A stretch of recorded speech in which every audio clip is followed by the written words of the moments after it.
আমি আল্লাহ এই জন্য ফজরে ডাকি আয়, আমি ফজরের হাজিরায় তোরে মসজিদে পাই নাই, আবার আমি মুয়াজ্জিনের দিয়া আবার জোহরে ডাক দিলাম হাইয়া আলা সালাহ, এই ডাকেও তোরে পাওয়া গেল না। আমি আল্লাহ রাগ করিয়া তোর খানা বন্ধ করি নাই। আবার আসরের সময় ডাক দিলাম আয় বান্দা, তুই দুনিয়ার ধান্দায় ঘুরতেছু, আসরের হাজিরায় তুই নাই। আমি আল্লাহ রাগ করি নাই, আবার মাগরিবে ডাক দাওয়াইলাম, মাগরিবের হাজিরায় তুমি নাই। আমি আল্লাহ বেজার হই নাই। আমি আল্লাহ আবার এশার সময় ডাক দিলাম আয়, এশার সময় যখন তোরে পাই নাই, এবার আমি আল্লাহ নিজেই রেডি হয়ে গেলাম, আমি তোরে ডাকার জন্য প্রথম আসমানে আসতেছি। রাতের গভীর, আসমান নীরব, জমিন নীরব, গাছের পাখিরা ঘুমাইতেছে, পশুরাও ঘুমায়, নদীর মাছও ঘুমায়, মানুষও ঘুমায়। ওই টাইমে আমি প্রথম আসমানে আইসা ডাকতেছি আলা মিন মুস্তাগফিরিন ফাগফির আলা। এ গুনাহগারের দলেরা, দুনিয়ার ধান্দায় পড়িয়া আমি আল্লাহকে যারা ভুলিয়ে গেছো, এই গভীর রাতে ও আমি আল্লাহকে একবার মোহাব্বত করে ডাক দিয়া যদি বলো আল্লাহ মাফ করে দাও, আমি আল্লাহ তোর এক ডাকের বিনিময়ে তোর জীবনের সব গুনাহগুলো মাফ করে দিব। অতিও গভীর হয় রজনী যখন, নীরবে প্রভুর নাম জপিও তখন, প্রভুর করুণা যদি পাইবারে চাও, গভীর রাতে উঠে প্রভুর গুণগান গাও। যে আয়াত আমি পড়েছি, আল্লাহ বলেন আমা খালাকতুল জিন্না ওয়াল ইনসা ইল্লা লিয়াবুদুন। দুনিয়ার মানুষ আমি আল্লাহ পাক তোমাদেরকে সৃষ্টি করি নাই, হ্যাঁ জিন ও ইনসানকে সৃষ্টি করেছি একমাত্র ইবাদতের জন্য। নবীজি বলেন লা তাআতা লি মাখলুকিন ফি মাসিয়াতিল খালিক। আল্লাহকে অসন্তুষ্ট করে পৃথিবীর ভিন্ন কারো আদেশ নিষেধকে মেনে নেওয়া হারাম। আল্লাহকে বেজার করে, অসন্তুষ্ট করে কোনো পীরের কথা মানা হারাম, কোনো ওস্তাদের কথা মানা হারাম, কোনো নেতা নেত্রীর কথা মানা হারাম। এক কথায় দুনিয়ার সকলকেই অসন্তুষ্ট করা গেলেও আল্লাহকে অসন্তুষ্ট করা যাবে না। আমরা করি তার পুরোটাই উল্টা। আত্মীয় স্বজন বেজার করা যাবে না, আল্লাহ বেজার হয় হোক এ চিন্তাও করি না, এই অনুভূতিও আমাদের মধ্যে নাই। কেমন? মনে করেন পর্দা করলে আল্লাহ খুশি, কিন্তু অনেক আত্মীয় বেজার, আপনজন বেজার। তা আমরা কি করছি? পর্দা লঙ্ঘন করে চলতেছি। আল্লাহ বেজার হয় হোক, আত্মীয় যেন বেজার না হয়। এইভাবে অধিকাংশ কাজগুলো আমরা করতেছি, আফসোসও অন্তরে নাই, অনুশোচনাও নেই। আল্লাহ ময়দানকে হেদায়েতের ময়দান হিসেবে কবুল করেন। আল্লাহ প্রত্যেককেই হেদায়েতের আলো দিয়ে আলোকিত করে দেন। দুনিয়াতে আল্লাহ আমাদেরকে পাঠিয়েছেন, আমরা কেউ জোর করে আসি নাই। কে পাঠিয়েছেন? কেউ যদি কাউকে পাঠায় এমনিই না, কোনো কারণ থাকে, অবশ্যই কারণ আছে। আল্লাহ এমনিই পাঠান নাই। কি জন্য পাঠাইছেন? আখিরাতের কিছু কাজ আছে, এটা কমপ্লিট করার জন্য দুনিয়ায় পাঠাইছেন, যে দুনিয়াতে বসে আখিরাতের কাজ করো। দুনিয়ার কাজের জন্য পাঠান নাই। যেমন আমি এভাবে বলি, সকালবেলা 10টার দিকে বাবা সন্তানকে বলল যাও বাজারে গিয়া দুপুর বেলার খানার জন্য তরি তরকারি, সবজি, মাছ কিনে নিও, টাকা নাও।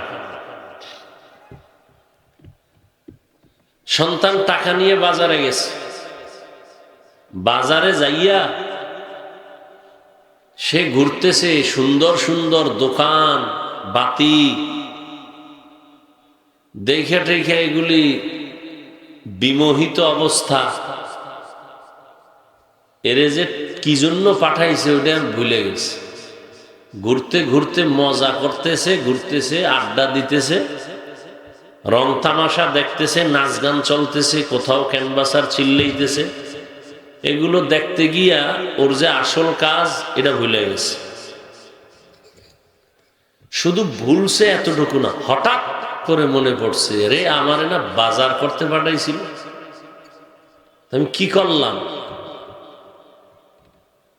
দৌড়ে এবার মাছ বাজারে অমুক জায়গায় যায়, হঠাৎ করে পকেটে হাত দিয়ে দেয়, টাকা নেই, হারায় গেছে।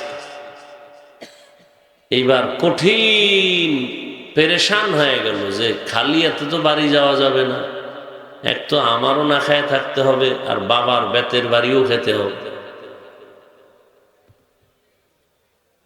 ঠিক আল্লাহ দুনিয়ায় পাঠাইছেন আখিরাতের কাজের জন্য। ক্বালা রাসূলুল্লাহ সাল্লাল্লাহু আলাইহি ওয়া আলিহি ওয়াসাল্লাম, আদ-দুনিয়া খুলিকাত লাকুম ওয়া আন্নাকুম খুলিকতুম লিল আখিরাহ। রহমতের নবী বলেন, আমি মানুষ, দুনিয়ায় তোমাদের পাঠাইলাম, দুনিয়া নামক গ্রহ যা দেখো সব তোমার গোলাম, আর আমি আল্লাহ তোমাকে পাঠানোর একমাত্র কারণ তুমি আমার গোলাম। দুনিয়ার সব তোমার গোলামি করবে, তুমি শুধু আমি আল্লাহর গোলামি করবা। দুনিয়ার টাকা পয়সা তোমাকে খুঁজবে, তোমার কাজ হলো তুমি আমাকে খুঁজবা। তুমি আমারে খুঁজো, দেখো দুনিয়া তোমারে খুঁজবে। কিন্তু এখানেও আমরা সব উল্টায় দিছি, আমরা খুঁজি দুনিয়া, আল্লাহ খোঁজেন আমারে, আমি কই যাই? ফজরের সময় ডাকে, আসো, আস-সালাতু খায়রুম মিনান নাওম। আমি দুনিয়ার পেছনে পড়ে পড়ে আখিরাত বলতে ভুলে গেছি। আমার যে পরকাল জীবন আছে খবর নাই। দুনিয়ায় আসছিলাম আখিরাতের কাজ করার জন্য, কিন্তু দুনিয়ার রংমহল দেখা পাগল পারা হয়ে গেছি। আমার আখিরাতের চিন্তা নাই, মরণের চিন্তা নাই, কবরের চিন্তা নাই। আখিরাতের আমার কিছু মাল অর্জন করা লাগবে, সম্পদ সঞ্চয় করা লাগবে, খবর নাই। আল্লাহ বলেন, লা ইয়াগুররান্নাকা তাকাল্লুবুল্লাযীনা কাফারু ফিল বিলাদি মাতাউন কালিলুন সুম্মা মাওয়াহুম জাহান্নাম ওয়া বিইসাল মিহাদ। দুনিয়ার মানুষ, কাফের বেঈমান দুনিয়াদারের রংমহল দেখে পাগল হইও না। এগুলো স্বপ্নের মতো, স্বপ্নে দেখতেছো বিলকিসের সিংহাসনে ঘুরতেছো, মখমলের চাদরে ঘুমাচ্ছ, সিংহাসনে বসা, কত আনন্দের সফর তোমার। হঠাৎ চোখ দুইটা যখন খুলে গেল, দেখো তুমি তোমার ভাঙ্গা ঘরের মধ্যে বালিশে শুয়ে রইছো। তাহলে তুমি স্বপ্নে দেখছো বিলকিসের সিংহাসন হাওয়ায় উড়ে। হঠাৎ তোমার স্বপ্ন ভেঙে গেল, কত স্বপ্ন তোমার, কিন্তু চোখ খুলে দেখো সব ফাঁকা, এগুলোর কোনো ভ্যালুই নাই। ঠিক দুনিয়াতে তুমি যা কিছু দেখো, আমার আমার আমার আমার আমার টাকা, আমার বাড়ি, আমার গাড়ি, আমার সব আমার। চিন্তা কইরা দেখছো নি মরার পরে কবরের জায়গাটাও তো আমার না? আমি দাবি করি আমার পোশাক, আমার দম চলে গেলে আমার পোশাকগুলো বেলেট দিয়া কেটে কেটে আমার আপনজনেরা রেখে দিবে। আমার হাতের ঘড়িটা আর একজনে দিয়া বলবে এটার মালিক আমি, হাফিজুর রহমান না। আমার মোবাইল আর একজনে নিয়ে বলবে আমি মালিক। একজনে টেলিফোন করবে, হাফিজ ভাই কইয়েছেন, বলবে এই মেয়ে তুমি কারে চাও? বলে হাফিজুর রহমান। রং নাম্বার, বাদ দাও। কেন? এটা তো তার, কয় না এটা আমার, এটা তার নাম্বার না, মোবাইল আমার। আমার বাড়ি কিন্তু আসলে আমার না। দম চলে গেলে আমার বিবি, আমার পরিবারের সবাই বলবে তাড়াতাড়ি লাশ নামাও। বলে একটা রাত্র পাহারা দাও। বলে মরবো, পাহারা দেওয়া যাবে না, পলিথিনে পেঁচাইয়া ওই বারান্দার নিচে নাইমা রাস্তায় ফালায় রাখো, দরজা লক করে দাও, লাশ ঘরের মধ্যে রাখা যাবে না। আমার ছেলে, আমার মেয়ে কই আমার? দুনিয়াতেই তো আমার না।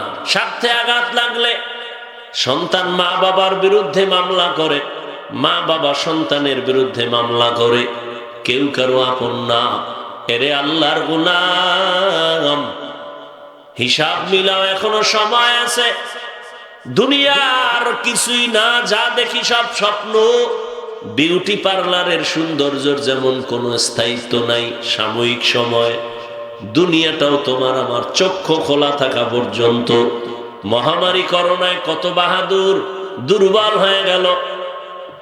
দুনিয়ার সব স্তব্ধ, সব ব্যবসা বন্ধ, চাকরি বন্ধ, লেখাপড়া বন্ধ, স্কুল কলেজ বন্ধ, ফ্যাক্টরি বন্ধ, ট্রেন বন্ধ, গাড়ি বন্ধ, সব বন্ধ। যিনি সব সময় ছিলেন, আছেন, থাকবেন, এবং আমার পরকালের যে বাজার, আমার সদা আমার আসল জিনিস কোরআন, হাদিস, সুন্নত। এত বড় বিপদ মহামারী করোনায়ও সব নাই নাই নাই, কোরআনের একটা মাদ্রাসাও বন্ধ হয় নাই। আল্লাহ দেখায় দিলেন কোরআন থাকবে, পইরা যা, কবরে গেলে কোরআনের আওয়াজ পাবি, হাসরের ময়দানে কোরআন সুপারিশ করবে। আল কোরআন হুজ্জাতুন লাক আও আলাইক। দুনিয়ার রং তামাশায় পড়িও না রে দুনিয়ার মানুষ। এবার একটু বাস্তবে দেখেন তো, আমরা যারা আল্লাহর হুকুম মানিয়া চলার, নবীর আদর্শ মানিয়া চলার চেষ্টা করি, আর আপনারা যারা দুনিয়া দুনিয়া জিকির করিয়া আখেরাত ভুলে গেছেন। নামাজে দাঁড়াইয়াও দুনিয়া, আর আমরা যারা আখেরাত আখেরাত করতে গিয়া নামাজ পড়ি, দাড়ি রাখলাম, টুপি পরি, হালাল খাই। একটু বলেন তো, আপনারা কত উঁচু আছেন আর আমরা কত নিচু হয়ে গেছি, সম্মান নাই। কি আপনারা অনেক উপরে উঠছেন, বরং এখন চোখের সামনে এই পরিস্থিতিতে বাংলাদেশের যে হালাত, বাড়ি নাই, গাড়ি নাই, টাকা নাই, পয়সা নাই, হাহুতাস, চতুর্মুখী এক ভেজাল পুরা দেশব্যাপী। কিন্তু আল্লাহর নবীর আদর্শ যাদের কাছে আছে, এরা এখনো শান্তিতে আর সম্মানে আছে, কোনো টেনশন নাই। চেয়ারম্যানের চেয়ারের মেয়াদ শেষ, এমপির মেয়াদ শেষ, মন্ত্রীর মেয়াদ শেষ। আমাদের উলামায়ে কেরাম কোরআনওয়ালাদের চেয়ারের কোনো মেয়াদই নাই। আবার শেষ কিসের? আছে কোনো মেয়াদ? কোনো টেনশনও নাই। কোন দল ক্ষমতায় বইল, কে বসবে, কে যাবে, নিয়ে কোনো পেরেশানি নাই। কারণ দল আমার আসল না, আমার আসল মালিক আমার আল্লাহ। আমারে দল খাওয়ায় না, খাওয়াবে না, আমারে রিজিক দেয় কে? আল্লাহ আমার রব, আল্লাহ আমার সব, আল্লাহ আমার রিজিক দেনেওয়ালা। সম্মান দেয়ার মালিক আমার আল্লাহ। কই বাড়ি সম্মানের মালিক না? কত বাড়ি 10 তলা পড়ে আছে, বাড়িওয়ালা জঙ্গলে ঘুরে। কি এই বাড়ির বাহাদুরি করে কোনো লাভ নাই। কোটি কোটি কোটি টাকা ব্যাংকে আছে, না আমি খাইতে পারবো, না আমার 14 পুরুষ খাইতে পারবে, আমার সন্তানেরাও পাবে না। এই টাকার বাহাদুরি করে লাভ? কোটি টাকার মালিক দেখো, অভাব হয় না দূর, গরিবে ঘুমায় আরাম করে মনটা বাহাদুর। ফেরাউনের লাশটা দেখো মিশর জাদু ঘরে, খায় না মাটি পোকা মাছি সবাই ঘৃণা করে। হৃদয় থাকিবে যার নম্রতা সদা, রহমত আসিবে সেথা প্রভুর ওয়াদা। বড়র বড়াই থাকলে দিলে রহমত আসবে না, নিজেকে নিজে ছোট মনে করিও সদা। উঁচু জমিন থেকে পানি নিচু জমিনে যায়, তেমনি খোদার রহমত আসে নম্রতার হৃদয়। ভোগবিলাসের বাড়ি গাড়ি পরে রবে সব, ভোগবিলাসের বাড়ি গাড়ি পরে রবে সব। থাকতে সময় স্মরণ করো আল্লাহ আমার রব, থাকতে সময় স্মরণ করো আল্লাহ আমার রব।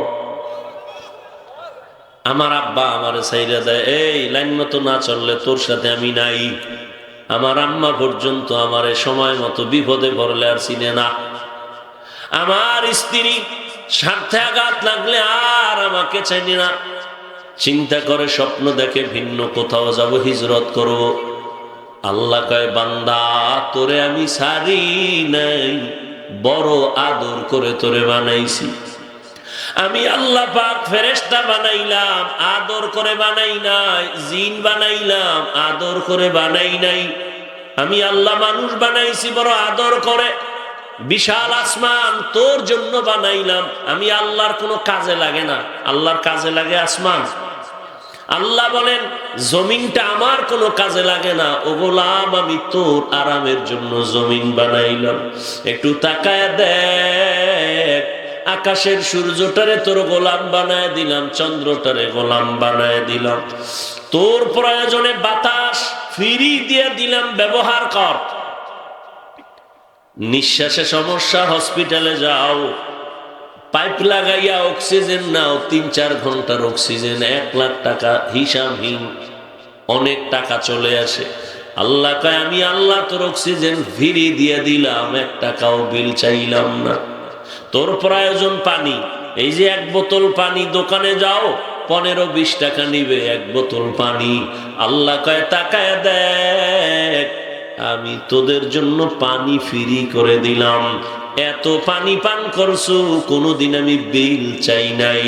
বিদ্যুতের বাতি জ্বালাও, বিল দেওয়া লাগে, কাঠ ভরা লাগে। আর আমি আল্লাহ সূর্য দিয়া বিদ্যুৎ দিলাম, কয়দিন বিল দিছো বল? আমি আল্লাহ তোর কাছে বিল চাই না। আমি আল্লাহ দিলাম তোর ব্যবহারের জন্য, ব্যবহার কর। আমি আল্লাহ তোরে অনেক মায়া করে বানাইছি। আমি আল্লাহ চাই না তুই জাহান্নামে যাবি। আমি আল্লাহ এই জন্য ফজরে ডাকি, আয়। আমি ফজরের হাজিরায় তোরে মসজিদে পাই নাই, আবার আমি মুয়াজ্জিনের দিয়া আবার জোহরে ডাক দিলাম, হাইয়া আলাস সালাহ, এই ডাকেও তোরে পাওয়া গেল না। আমি আল্লাহ রাগ করিয়া তোর খানা বন্ধ করি নাই। আবার আসরের সময় ডাক দিলাম, আয় বান্দা তুই দুনিয়ার ধান্দায় ঘুরতেছু, আসরের হাজিরায় তুই নাই। আমি আল্লাহ রাগ করি নাই। আবার মাগরিবে ডাক দেওয়াইলাম, মাগরিবের হাজিরায় তুমি নাই। আমি আল্লাহ বেজার হই নাই। আমি আল্লাহ আবার এশার সময় ডাক দিলাম, আয়। এশার সময় যখন তোরে পাই নাই, এবার আমি আল্লাহ নিজেই রেডি হয়ে গেলাম। আমি তোরে ডাকার জন্য প্রথম আসমানে আসতেছি। রাতের গভীর, আসমান নীরব, জমিন নীরব, গাছের পাখিরা ঘুমাইতেছে, পশুরাও ঘুমায়, নদীর মাছও ঘুমায়, মানুষও ঘুমায়। ওই টাইমে আমি প্রথম আসমানে আইসা ডাকতেছি, আলা মিন মুস্তাগফিরিন ফাগফির আলা। এ গুনাহগারের দলেরা, দুনিয়ার ধান্দায় পড়িয়া আমি আল্লাহকে যারা ভুলিয়ে গেছো, এই গভীর রাতে ও আমি আল্লাহকে একবার মোহাব্বত করে ডাক দিয়া যদি বলো আল্লাহ মাফ করে দাও, আমি আল্লাহ তোর এক ডাকের বিনিময়ে তোর জীবনের সব গুনাহগুলো মাফ করে দিব। অতিও গভীর হয় রজনী যখন, নীরবে প্রভুর নাম জপিও তখন। প্রভুর করুণা যদি পাইবারে চাও, গভীর রাতে উঠে প্রভুর গুণগান গাও। দুনিয়াতে তোমার আমার কাজ একটা ইবাদত, আর কোন কাজের জন্য আল্লাহ বানান নাই। রাত আর দিন 24টা ঘন্টা দিয়ে আল্লাহ প্যাকেট করে দিলেন। কোন সময় 12 ঘন্টায় দিন হবে, 12 ঘন্টায় রাত হবে, আবার কখনো 13 ঘন্টা 14 ঘন্টা রাত, কম হবে আবার দিন। এভাবে আমি টেনে টেনে রাত বড় করি, দিন ছোট করি, আবার দিন বড় করি, রাত ছোট করি। টোটাল কিন্তু টাইম হলো 24 ঘন্টা। কয় ঘন্টা? এই 24 ঘন্টার ভেতরে আমি আল্লাহ তোকে 22 ঘন্টা দিয়ে দিলাম, তোর পার্সোনাল কাজে ব্যয় কর। 22 ঘন্টা দিলাম, তুই লেখাপড়া কর, চাকরি কর, ব্যবসা কর, তোর ব্যক্তিগত কাজে 22 ঘন্টা সময় ব্যয় কর। আমি আল্লাহ নিষেধ করলাম না। থাকলো কয় ঘন্টা? আল্লাহ বলেন এই 2টা ঘন্টা সময় তোমার নিজের কল্যাণের জন্য আখিরাতের লাইনে তুমি ব্যয় করো। মাত্র 2 ঘন্টা সময় তোমার কল্যাণে আখিরাতের লাইনে ব্যয় করো। তাও আবার একত্রে দেই নাই। যদি বলতাম এক দাঁড়ানে 2 ঘন্টা নামাজ, কষ্ট হবে। আমি যদি বলতাম এক বৈঠকে তেলাওয়াত করবি 2 ঘন্টা, কষ্ট হবে। আমি আল্লাহ কত দয়া করছি, এই 2টা ঘন্টারে ভাগ করছি যাতে তোর ব্যবসার ক্ষতি না হয়, চাকরির ক্ষতি না হয়, লেখাপড়ার ক্ষতি না হয়, যাতে তোর কষ্ট না হয়, আমি ভাগ করে দিলাম। বলে কেমন?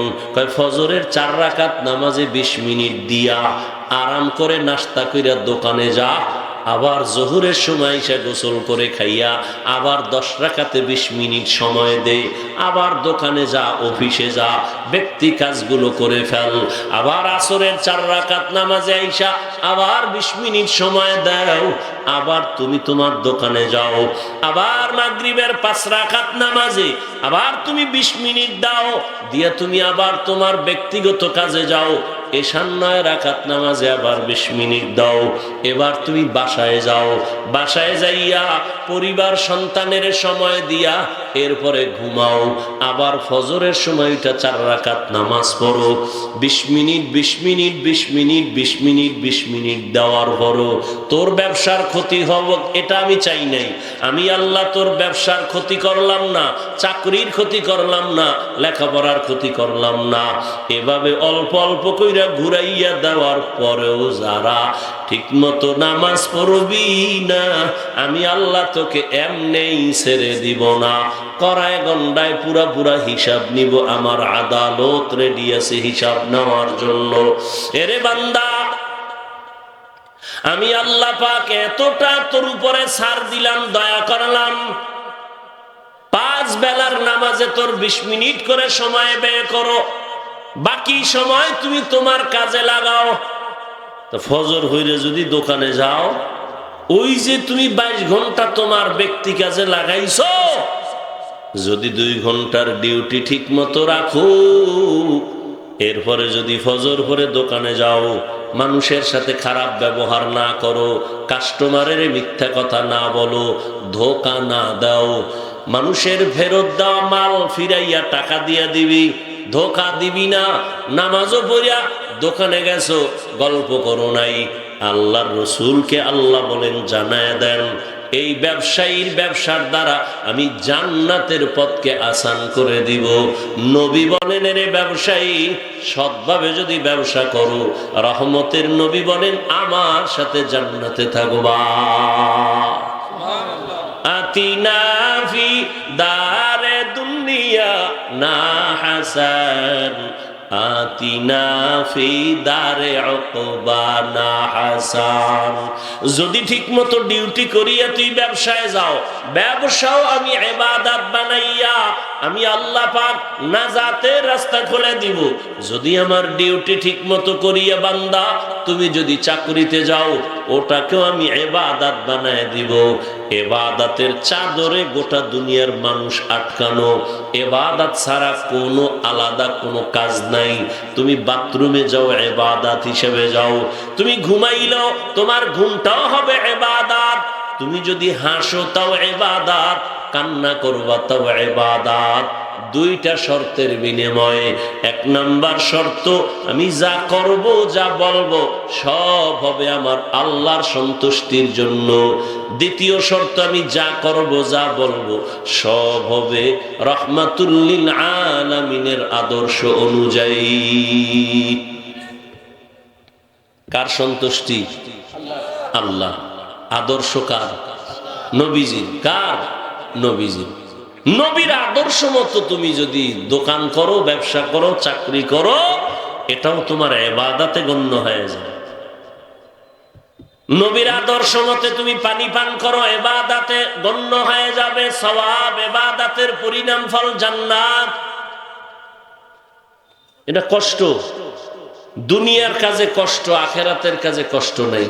দুনিয়ার কাজের ফলাফলে সন্দেহ, আখেরাতের কাজের ফলাফলে কি নেই? সন্দেহ নেই। মনে করেন একটা ছেলে স্কুল কলেজে লেখাপড়া করে, কেন? সে একজন বিসিএস ক্যাডার হবে, ডাক্তার হবে, ইঞ্জিনিয়ার হবে, গ্যারান্টি বলো? ও পরীক্ষায় পাশ করার আগে মরে গেছে। আর এখন তো মনে হয় যেন ঝড় আসলে যেমন গাছপালার পাতাগুলো পড়ে যায়, ঠিক এই সমাজের যুবকগুলো ঠিক ওইভাবেই মরে যাচ্ছে। করোনায় লাশ যুবক, ছাত্র জনতার বৈষম্য বিরোধী আন্দোলনে লাশ যুবক, ডেঙ্গুতে মরে লাশ যুবক, গাড়ির নিচে লাশ যুবক, পানির নিচে লাশ যুবক, ঘুমের বিছানায় লাশ যুবক। তুমি সুস্থ, গ্যারান্টি কি কালকে এই টাইমে তুমি সুস্থ থাকবা? আর সুস্থ হইয়েই তুমি বাঁচবা, গ্যারান্টি নাই। অসুস্থ মানুষ ডাক্তার ফিরায় দিয়া বলে মনে যা চায় খাওয়ায় দাও, আর বোধহয় টাইম নাই। সেই অসুস্থ লোকটা লাঠি হাতে নিয়ে এখনো হাঁটে, আর তার সামনে সুস্থ ছোট ভাই মরে গেছে। আমার চোখের সামনে দেখা, অসুস্থ ডাক্তার বলছে মরে যাবে, কিন্তু তার সামনে সুস্থ ছোট ভাই মরে গেল। বড় ভাই হাতে লাঠি নিয়ে সুস্থভাবে এখনো চলতেছে। তাহলে সুস্থতাই হায়াত বাড়ানোর কোনো গ্যারান্টি? কোনো গ্যারান্টি না। এরে আল্লাহর গোলাম, হে যুবক বাবারা, বৃদ্ধ বাবাজি, পর্দার আড়ালের মা বোনেরা, চোখের সামনে দেখতে দেখতে দেখতে দেখতে হায়াত আমার 3 ভাগের 2 ভাগ নাই। আখিরি নবীর উম্মত, সর্বোচ্চ যদি হায়াত থাকে গড় 60 থেকে 70-এর ভেতর। ও আমার কলিজার যুবক, তোমার যদি হায়াত বয়স তোমার 30 হয়, বাঁচলে আল্লাহ যদি বাঁচায় আরো 30 তুমি বাঁচতে পারো, তবে বাঁচবা কিনা সন্দেহ। কারণ তুমি মরণ লইয়া ঘুরো। মানুষ মরণ থেকে বাঁচতে চায়, আর কপাল কি মরণ লইয়া ঘুরে। বিশেষ করে যুবকেরা কি লইয়া ঘুরে? মরণ লইয়া ঘুরে। খালি আজরাইল আইলি কেন? কাবিজ বেটা কেমনে কয়, যুবকদের জন্য নতুন এক মরণ ফাঁদের নাম বাইক। মরণ ফাঁদের নাম কি? বাইক। এটা উঠলেই শরীর আগুন হয়ে যায়। হ্যাঁ, এরপরে পেছনে যদি বিপরীত পাশ থাকে তাতে আরো আগুন। সকালবেলা মায়ের কয়, আম্মু আমি একটু বাজারে যাই বাগমারা। টাইম কত? 2 ঘন্টার মধ্যে চলে আসবো। যাবি কেন রে বাবা? আমার বন্ধুর সাথে মোলাকাতের জন্য। বাইক আছে তো, বিসমিল্লাহ ছাড়া দৌড়। 2 ঘন্টা কেন 4 ঘন্টা হয়ে গেল। মায়ের অন্তরের রাডারে বাড়ি মারছে। মা টেলিফোন করে, কেউ ধরে না ধরে না ধরে না। হঠাৎ করে কে যেন রিসিভ করলো, অচেনা কণ্ঠ। কে তুমি? বলে মোবাইল ওয়ালার মা। আমার ছেলেরে দাও। কয় তোমার এই ছেলের বাবা আসেনি? আছে, বাবার কাছে দাও। মা দৌড়ায়, কয় দেখো তোমার ছেলের মোবাইলটা কে যেন ধরছে। বাবায় টেলিফোনটা ধরিয়া কানে লাগাইয়া দেখে অচেনা কণ্ঠ। কে তুমি? বলে তুমি কে? বলে মোবাইল ওনার বাবা। বাড়ি কই? কয় যে আমগো এই এলাকায় বাড়ি, অমুক জায়গায়। দ্রুত গতিতে অ্যাম্বুলেন্স নিয়ে লাশটা নিয়ে যাও। বাইক এক জায়গায় পড়ে আছে, লাশ আর এক জায়গায় পড়ে আছে, তাড়াতাড়ি লাশটা নিয়ে যাও। এ বানায় বলতেছি, তাড়াতাড়ি মরতে চাও না? তুই মরতে চাও না, কিন্তু যে আকাম করতেছো এটা মরণ ফাঁদ। মাওলায় নিয়ে যাইব তোরে ঘুরাইয়া, তুই টের পাইতেছ না। চাও বাঁচতে, কিন্তু যা কাম করো এটা তাড়াতাড়ি মরণের পথ। চাই অনেকদিন বাঁচবো, কিন্তু যা করতেছে এটা কি? তাড়াতাড়ি মরার কাম। যেমন তোমার হাতে মোবাইল। এই শিক্ষিত যুবকরা খেয়াল করিস, তোমার হাতে তুমি মোবাইল নিছো, কত মোবাইল আছে না, পাওয়ার কত। আমি মাঝে মাঝে উদাহরণ দেই। কাটাখালী বা রাজশাহী কোনো বাস স্ট্যান্ডে দেখবেন বাদাম বিক্রি করে, চানাচুর বিক্রি করে, আর সরকারের গালি দেয়। আছেন এরকম? তো একজন যাত্রী কয়, তুই সিভার মধ্যে গালি দাও, তোর তো এটা খবর টবর কোনো পত্রিকায় আইয়ে না, কেউ দেয় না, তোর এত পাওয়ার। করে ভাই পাওয়ার কি? যাই দেখাই এটা তো আর অত দূর আসবে না। তো এগুলি বলো কেন? এই জন্য তো সিভাই ভাই বলি না, আমি রাজধানীতে গিয়ে বলতাম।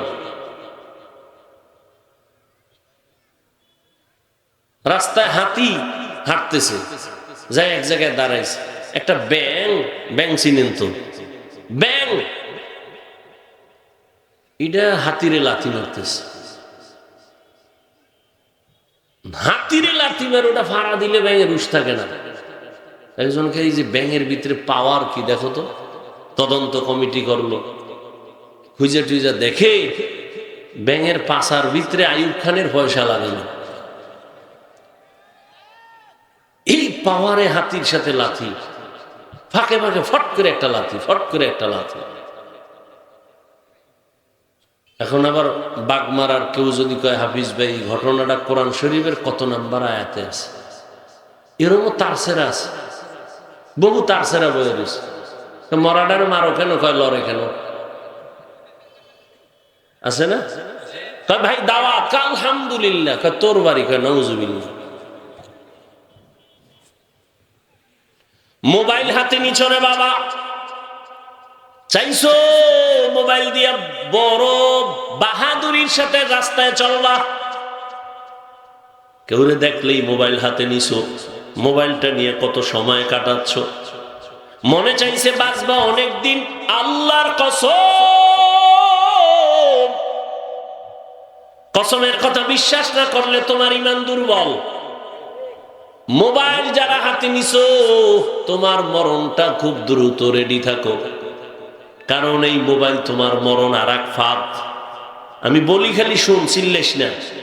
বাসায় গিয়া গুগলে সার্চ দিবি টাচ মোবাইলে শরীরের অঙ্গের কি কি ক্ষতি হয়। ওখানে আমাকে হুজুর নাই, সব তোদের আপন কলিজার গার্ডিয়ান, অভিভাবক, চিকিৎসা বিজ্ঞানীরা ওখানে আছে, সব থিওরি দিয়া রাখছে। আমি বলি ওটা মিলাবি গুগলে গিয়ে, আজকে বলি শুনতে থাক। সারা রাত এই মোবাইল চালাইয়া দরজা জানালা বন্ধ করে কি দেখছো? আমি হাফিজুর রহমান রাত্রে ঘুমাইতে পারি না কেন? মানুষের পায়ে ধরে ধরে বয়ান করি, বাসায় যাইতে যাইতে ফজর হয়ে যায়, ঘুমাইতে পারি না। ফজরের পরে একটু ঘুমাই, আবার দৌড় দিলাম রাজশাহী বয়ান, এইভাবে কষ্ট করে রাত মারলাম। অথচ রাতের ঘুম শরীরের ঔষধ, অমূল্য একটা ঔষধ রাতের ঘুম। তুইও আমার মতো ঘুমাও না, কিন্তু তুই করো কি? আমার মতো অস করো না সারা রাত আকাম করো?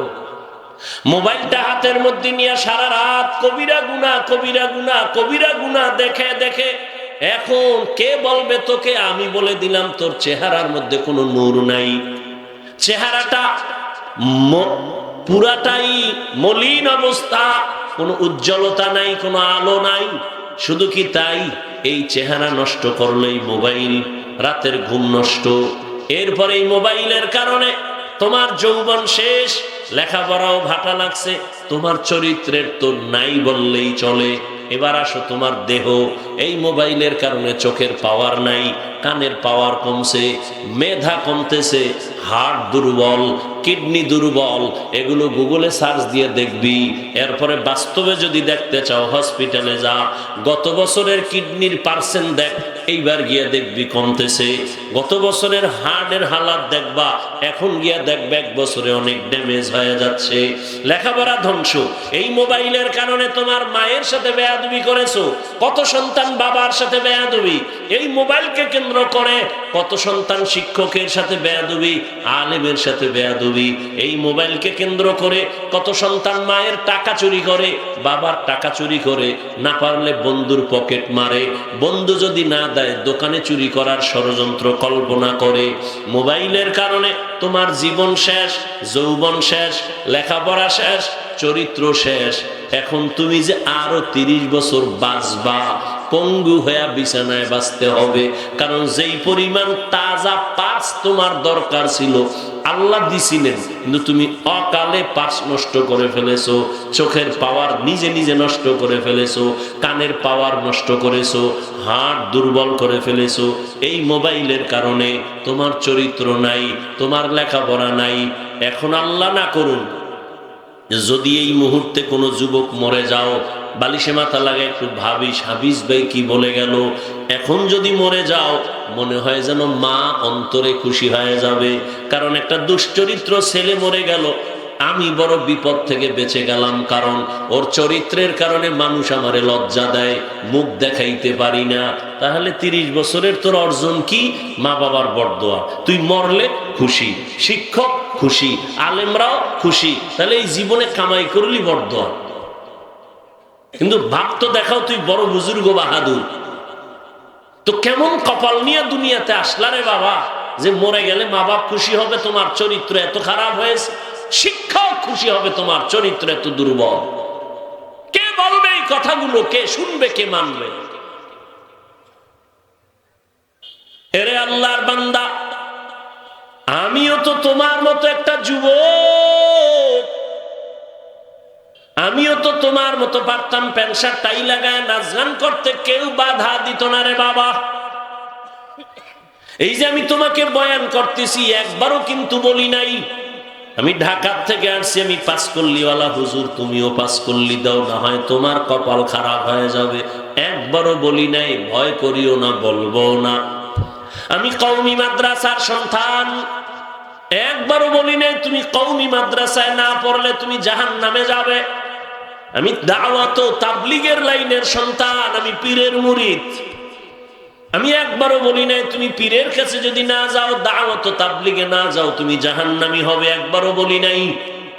বরং আমি বুকে সাহস নিয়ে আমার কলিজার যুবকদের বলে যাই, শুনে রাখো, তুমি স্কুলে পড়ো আলহামদুলিল্লাহ, কলেজে পড়ো আলহামদুলিল্লাহ, চাকরি করো, ব্যবসা করো, ধন্যবাদ, দোয়া করে গেলাম। এতগুলো মানুষের আমিন ফেরত যাবে না, দোয়া করে গেলাম। তুমি একজন ডাক্তার হও, ইঞ্জিনিয়ার হও, প্রফেসর হও, ব্যবসায়ী হও, চাকরিজীবী হও, হুজুর হওয়া লাগবে না। আমগো দেশে হুজুরের অভাব নাই, মাওলানার অভাব নাই। যত মাদ্রাসা, ছাত্র অনেক বেশি, জায়গা নাই, ঘুমের জায়গা নাই, গোসলে কষ্ট, খানায় কষ্ট। স্কুল কলেজ বাদ দিয়া আমাদের মাদ্রাসায় এসে তোমাদের ভিড় জমানো দরকার নাই। বরং আমি হাফিজুর রহমান সারা দেশে বলি, আমার দেশে ডাক্তারের অভাব, ইঞ্জিনিয়ারের অভাব, প্রফেসরের অভাব। তবে ওই ডাক্তার আমি চাই না যেই ডাক্তার বেয়াদবি করিয়া তাসলিমার মতো জুতা খায়া পালাতে হবে। এই ডাক্তার আমাদের দরকার নাই। ওরে এমন প্রফেসর চাই না যে ঢাকা কলেজের প্রফেসর আহমদ শরীফের মতো কবরও হবে না। কেমন সান কফাইলে যে মরার পর কবর হয় নাই, কেউ যে জিয়ারত করবে এই কফালও আর নাই। নাম কত সুন্দর আহমদ শরীফ, কাম কত ঝামেলা। নাম সুন্দর তাসলিমা নাসরিন, কাজগুলো সব মারাত্মক। নাম কত সুন্দর হাসানুল হক, হ্যাঁ কত সুন্দর নাম। নাম কত সুন্দর রাশেদ খান, হ্যাঁ কত সুন্দর, কাজগুলো সব আপত্তিকর। তাসলিমা নাসরিন কত সুন্দর নাম, মুসলমানের ঘরে আইসা MBBS ডাক্তার পর্যন্ত হয়েছে। গবেষণা কইরা কইরা কয় নারীদের উপরে পর্দার আইন কেন? একচেটিয়া এটা নারীর উপরে জুলুম করেছে। আল্লাহ বড় জালেম, নাউজুবিল্লাহ আসে না? এরে পর্দার আড়ালের আম্মা জান, ও আমার যুবক, দুনিয়াতে তোমার আমার কাজ একটা ইবাদত। তুমি ডাক্তার হও, ডাকাত হইও না। ইঞ্জিনিয়ার হও, আদর্শবান ইঞ্জিনিয়ার হইও। তাহলে দাম কেমন? বাগমারার রাজশাহী না, আমি কসম করে বলে গেলাম, লিখে রাখিস। আল্লাহর মোহাব্বত নিয়ে মা বাবার দোয়া, শিক্ষকের দোয়া আর উলামায়ে কেরামের নেক নজর দিয়ে যদি ডাক্তার হতে পারো, বাংলাদেশের মধ্যে তোমার সুনাম ছড়াবে ইনশাআল্লাহ। আল্লাহ পারে না? এরকম সুনাম ডাক্তার নাই, এরকম সম্মানিত ইঞ্জিনিয়ার নাই। তাহলে তুমি পারো না কেন? কবি নজরুলের ইতিহাস পড়ো, কত গর্ব করো। তোমার মতো সারা রাত, কবি নজরুল যদি সারা রাত মোবাইলে গুনাহ করত, জীবনে কোনোদিন কবি নজরুল হতে পারত না। ও আমার কলিজার যুবক, তুমি ডাক্তার হও, ইঞ্জিনিয়ার হও, প্রফেসর হও, ব্যবসায়ী হও, চাকরিজীবী হও, আমার ছোট্ট দাবি বেয়াদব হইও না।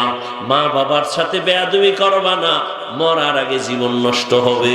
শিক্ষকের বরদোয়া নিও না, নিলে শিক্ষার জগৎ থেকে হারায়া যাবা। কোনদিন আলেমের বদনজর নিবা না। যদি আলেমের বরদোয়া তোমার কপালে লাগে, জীবনে সুন্দর চরিত্র আর পাইবা না। এবার একটু বাস্তবে তাকাইয়া দেখো বাবা, তোমার মতো যুবক জীবনে মাদ্রাসায় পড়ে নাই, আলিফ বা তাও জানে না, এমন যুবক তাকায় দেখো স্কুলে পড়ে, কলেজে পড়ে, 5 বেলার নামাজ পড়ে, সত্য বলো আসেনি? বাস অশেষ, তোমার জন্য অশেষ। একটা কথাই তোমার জীবনের পরিবর্তন হবে, না হয় কপাল পুড়ে যাবে। কপাল যদি পুড়ে যায়, আমি হাফিজুর রহমান কেন, মক্কা মদিনার ইমাম কেন, স্বয়ং রাসূল বয়ান করলেও কপাল খুলবে না। যেই নবীকে একবার দেখলেই পেটের ক্ষুধা থাকে না, যেই রহমতের নবীর চেহারা দিয়ে তাকাইলে মুহাব্বতের নজরে জাহান্নামের আগুন হারাম। আম্মা জান আয়েশা রাদিয়াল্লাহু আনহা বলেন, রহমতের নবীর ঘাম মোবারক বোতলে ভরে রাখতাম, আর আমরা বড় বড় অনুষ্ঠানে আতর হিসেবে ব্যবহার করতাম। কেমন মায়ার নবী আমার, ওই নবীকে একবার দুইবার না, টানা 13 বছর দেখলো, বয়ান শুনলো, এরপরেও কালেমা কপালে জুটলো না। কত বড় নিকৃষ্ট বেঈমান জানেননি কে? কে? আবু জাহাল। কপাল, 13 বছর নবীরে দেখলো, বয়ান শুনলো, কালেমা পড়লো না। অন্যদিকে 27 বছরের একটা যুবক তরবারি নিয়ে দৌড়ায়, নবীকে জবাই করবে। কয় বছরে? 27 বছরের যুবক তরবারি নিয়ে দৌড়ায়, আমার নবীরে জবাই করবে। রহমতের নবীর একটা নজর দেইখা তরবারি ফালায় বলে, ও নবী, বেয়াদবি মাফ করে দেন, আমারে কালেমা পড়ায় মুসলমান বানায় দেন। 13 বছর নবীরে দেখিও কালেমা পড়ে না বেঈমান আবু জাহাল, আর 27 বছরের যুবক আমার নবীকে জবাই করতে গিয়া কালেমা পড়িয়া নবী বলেন, এ ওমর, আপনার হাতটা আমার হাতে লাগায় দেন। রহমতের নবীর হাতে হাত লাগায় দিছে। রহমতের নবী কুদরতের মোহাব্বত দিয়া নেক নজর মারছে। ওমরের পাওয়ার বেড়ে গেছে, এমন পাওয়ার বেড়ে গেল, মুহূর্তে তরবারি নিয়ে দাঁড়াইয়া হাতিমে কাবায় বলে, এই ইসলামের দুশ্মন, নবীর দুশ্মনেরা দাঁড়া, আমার ওমরের সামনে যদি পারো দাঁড়াও, আমি ওমর তোমার ফয়সালা করব, সামনে দাঁড়ায় যাও। আল্লাহ তারে এমন পাওয়ার দান করছেন, ওমর যেই রাস্তা দিয়া চলে, ওই রাস্তায় কোনো শয়তানও চলে না। এর নাম কপাল।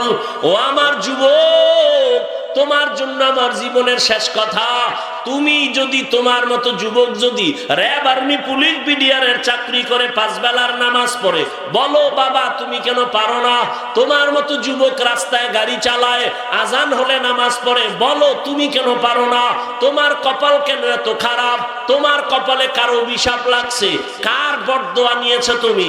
তোমার মতো যুবক র্যাব, আর্মি, পুলিশ, বিডিআরের চাকরি করে, doctor, professor, engineer, OC, DC, SP, MP, মন্ত্রী, চেয়ারম্যান, 5 বেলার নামাজি দাড়িওয়ালা নাই? তুমি কেন পারো না রে বাবা? যাও রাজশাহী ভার্সিটিতে যাও, ঢাকা কলেজে গিয়ে দেখবা অনেক ছেলেরা মাথায় পাগড়ি, অনেক বড় দাড়ি, অনেক বড় জামা, পিছন থেকে মনে হয় যেন মসজিদের কোনো খতিব। ও ভাই, তুমি কোন জায়গার খতিব? বলে নাউজুবিল্লাহ, আমি তো আরবি ভালো করে পারি না, তো তোমার এমন হালাত কেন? বলে মা বাবার দোয়া আর আলেমদের নেক নজর। ওলামায়ে কেরামের নেক নজর লাগাইছি, এই কারণে আমি কলেজে পড়িয়াও নামাজ ছাড়ি না, ভার্সিটিতে পড়িয়া আমার নামাজ যায় না, স্কুল জীবন থেকে নামাজ ধরে ফেলেছি, আমার মা বাবার সাথে বেয়াদবি করি না। ও যুবক বাবারা, তুমি যাই হও না কেন বেয়াদব হইও না, মা বাবার থেকে বেয়াদবি নিয়ে বরদোয়া নিও না, শিক্ষকের সাথে বেয়াদবি করে বরদোয়া নিও না, ওলামায়ে কেরামের সাথে বেয়াদবি করে বরদোয়া নিও না রে বাবা। মনটারে বুঝাও রে মন। তোমার আমার মতো যুবক যদি জেনারেল লাইনে থাকিয়া নামাজ পড়ে, নবীর তরিকা মেনে চলে, তুমি আমি কেন পারবো না?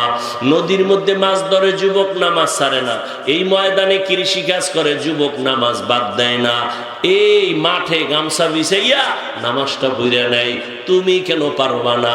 মনে মনে ভাবছো কি হিন্দুদের অন্যভাবে বুঝাইতাম, খ্রিস্টানকে অন্যভাবে বয়ান দিতাম, তুমি মুসলমান আমিও মুসলমান, তোমার আমার আল্লাহ এক, নবী এক, কোরআন এক, কাবা এক, ধর্ম এক, কালেমা এক, সব এক, তোমাকে কেন এত বুঝাইতে হবে বলো বাবা?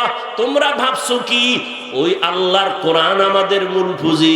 মনে মনে ভাবছো মনে হয় কোরআন মিথ্যা। কি কোরআন মিথ্যা? একটা ভুল এখন পারলে বের কর যে কোরআনে হ্যাঁ ভুল আছে, আমি এখন দাড়ি কেটে ফেলবো। পারবা?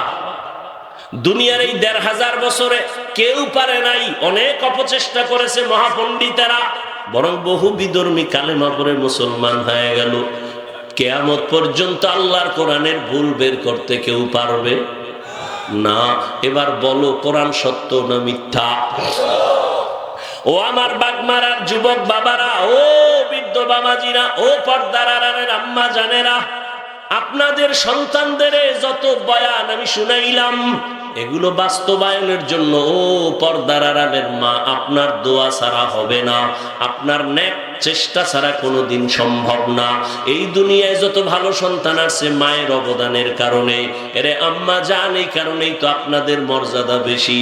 আপনারা নবীদের মায়ের মতো মা, সাহাবায়ে কেরামদের মায়ের মতো মা, হাফেজে কোরআনের মায়ের মতো মা।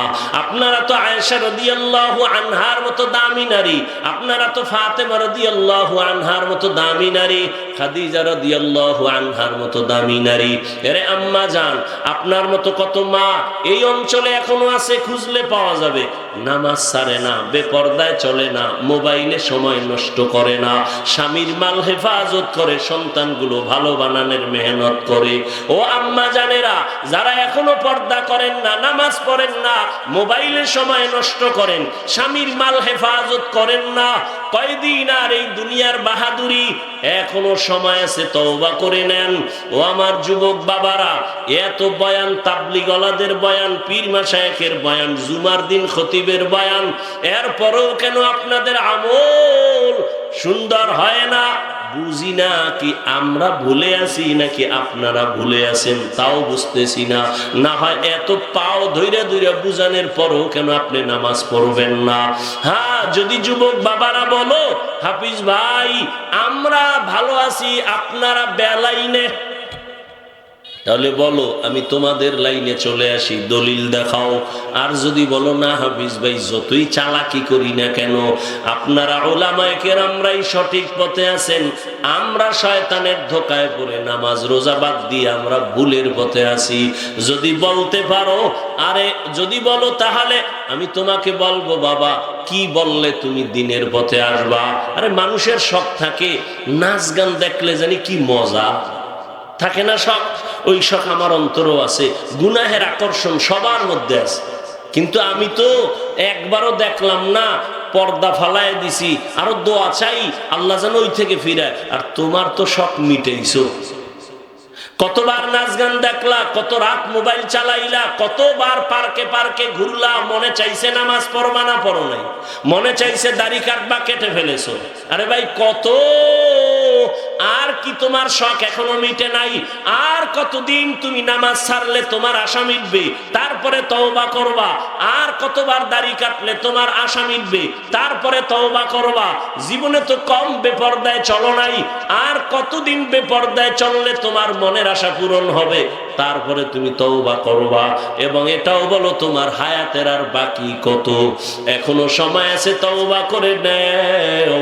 আল্লাহর কাছে মনের বুঝাইয়া বলো, এরে মন আমার মতো যুবক জেনারেল লাইনে থাকিয়াও যদি নামাজ পড়ে, দুনিয়ার লাইনে চাকরি করে, ব্যবসা করে, আমি কেন পারবো না? আল্লাহকে মনে মনে তওবার নিয়তে বলো, হে মালিক জীবনে গুনাহ তো কম করি নাই, কতবার নামাজ ছাড়লাম, বেপরদায় চললাম, আজকে থেকে